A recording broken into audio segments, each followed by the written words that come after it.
continue with the Gospel according to Matthew. Glory to you, Lord. After all of this, Jesus came to the area of Caesarea Philippi, and he asked his disciples, "Who do people say the human is?" They replied, "Some say John the Baptist, others Elijah, and still others Jeremiah or one of the other prophets." He said, "And what about you? Who do you say that I am?"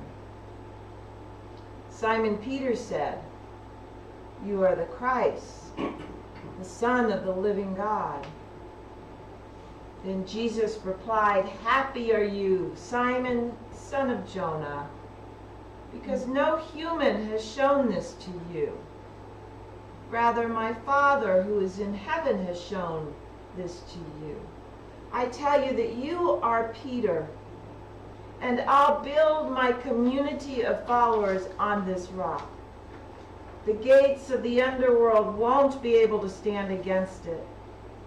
I will give you the keys of the kingdom of heaven, and everything you fasten on earth will be fastened in heaven, and everything you loosen on earth will be loosened in heaven." Then he ordered the disciples not to tell anyone that he was the Christ.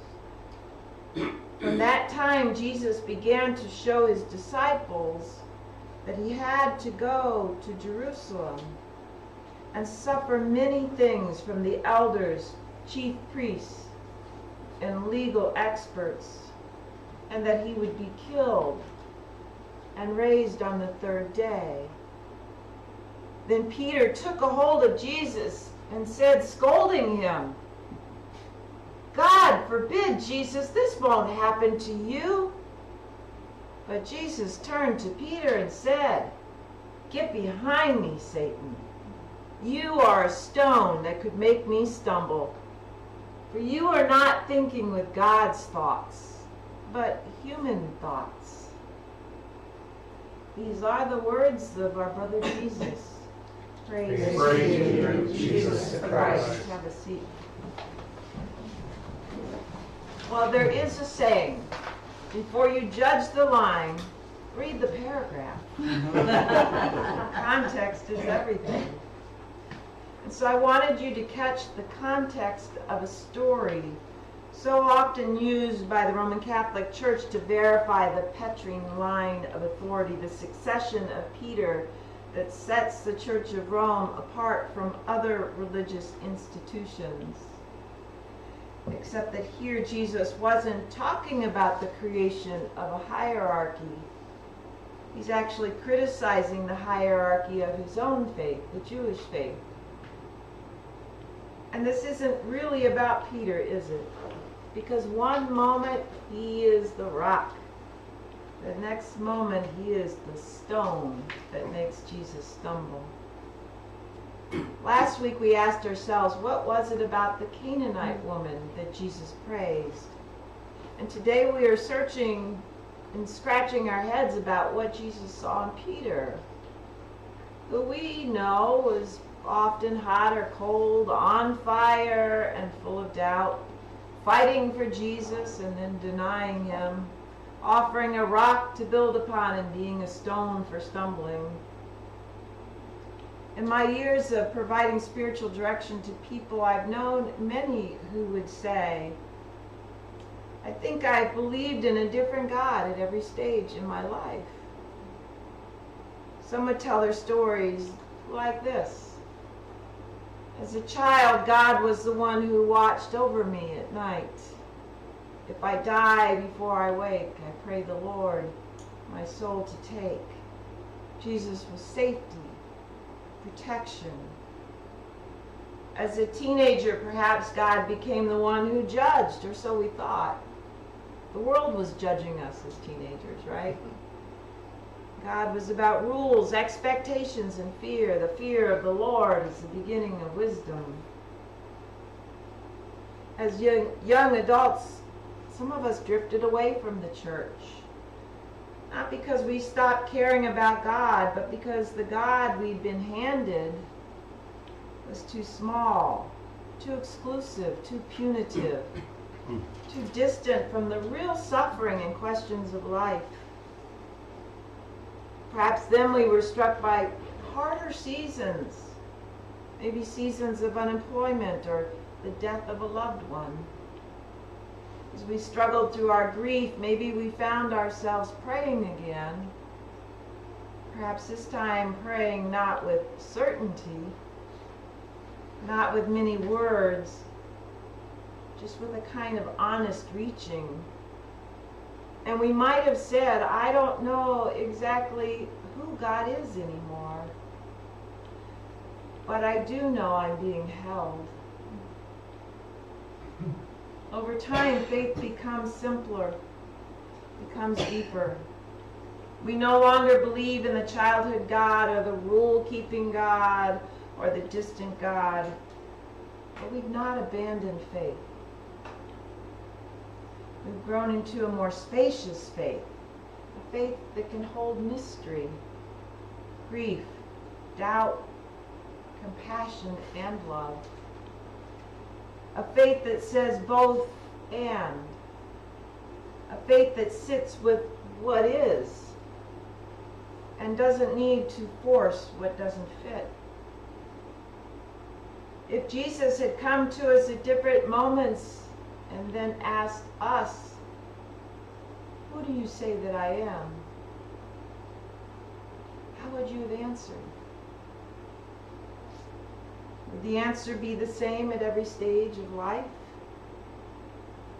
We capture a glimpse of the 3-year journey in the life of the Apostle Peter, and we catch those moments when he was still trying to figure it out.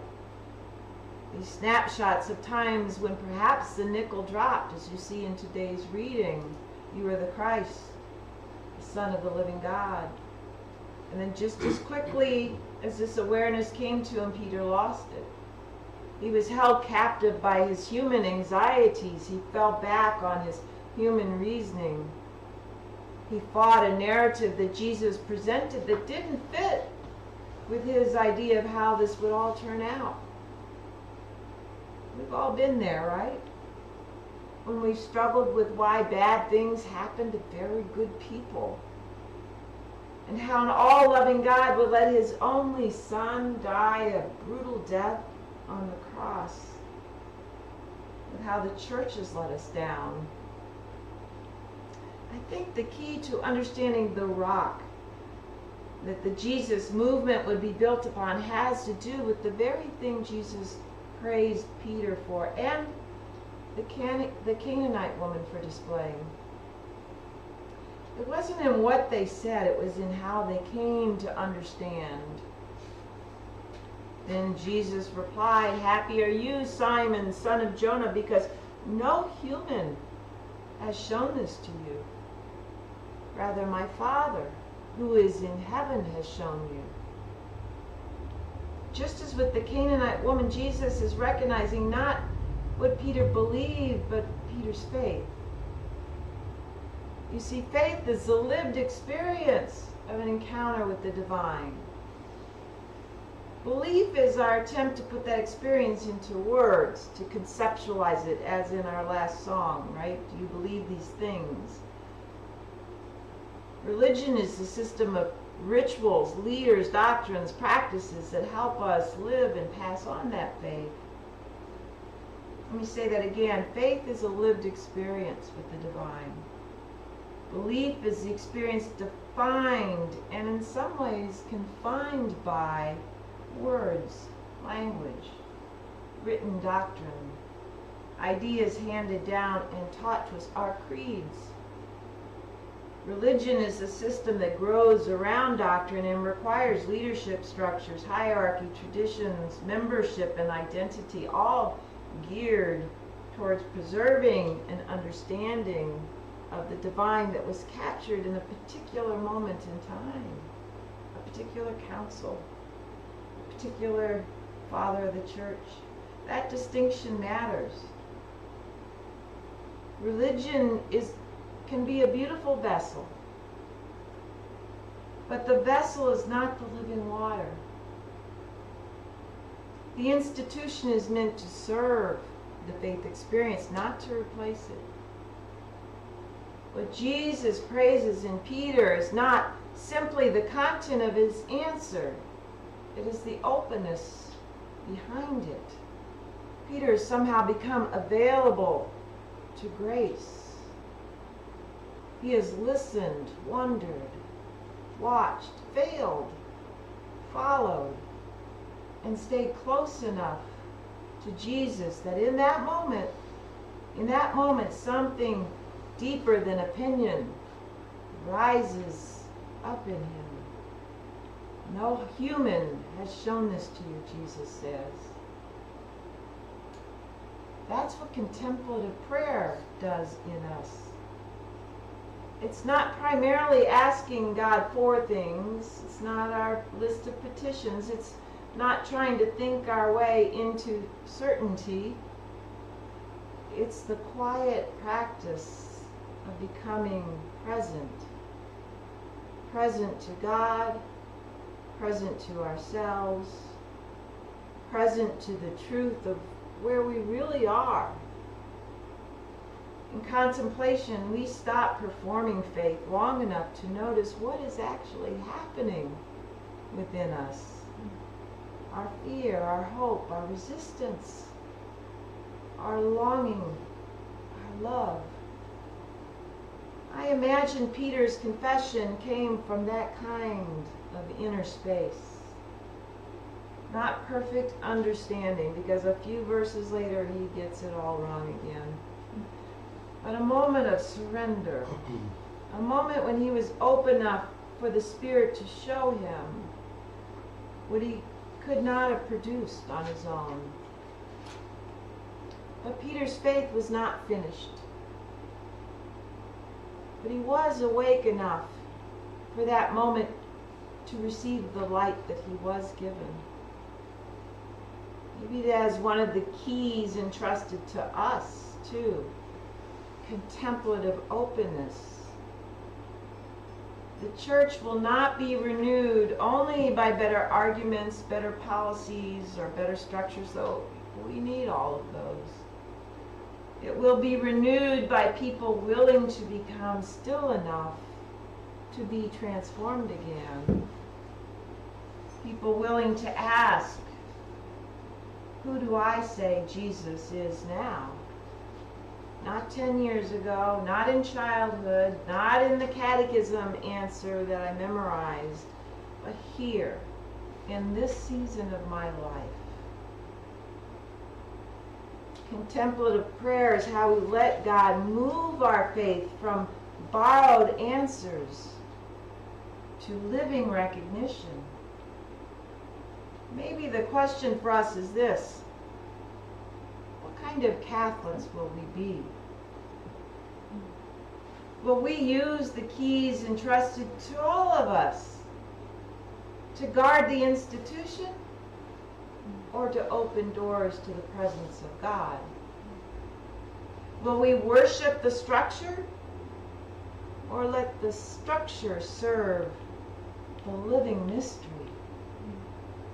Will we cling to power, or become a community where authority means healing, listening, learning, and liberation?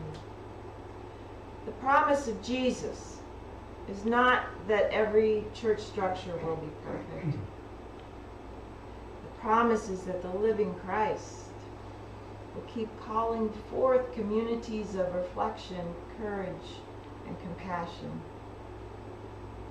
And perhaps our task is to make sure that in our hands, those keys entrusted to Peter and entrusted to us still opens doors.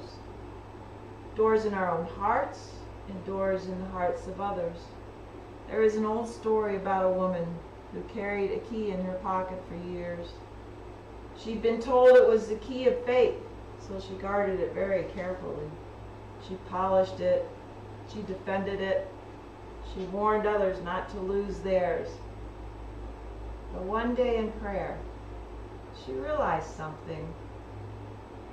She had spent so much time protecting the key that she had forgotten to look for the door. So she became still. She listened. She noticed her fear, her longing, her grief, her hope. And slowly in stillness she began to understand the key was never meant to prove that she belonged. It was meant to open her heart, to let the Spirit within. Maybe that is our invitation too, not to cling to the keys as possessions, but to use them as good stewards to open doors in ourselves, in the church, and in the world. Will you pray with me? God of the living Christ, give us keys that do not close but open, do not exclude, but that welcome in. Open our minds when our beliefs become too small. Open our hearts when fear makes us guard the door. Open our hands when power tempts us to possess what was only ever given in trust. Teach us the faith of Peter, not perfect, not finished, but awake enough to receive the light. Make us still enough to hear your Spirit, humble enough to be changed, and brave enough to say again, in this season of our lives, you are the Christ, the Son of the living God. Amen. Amen.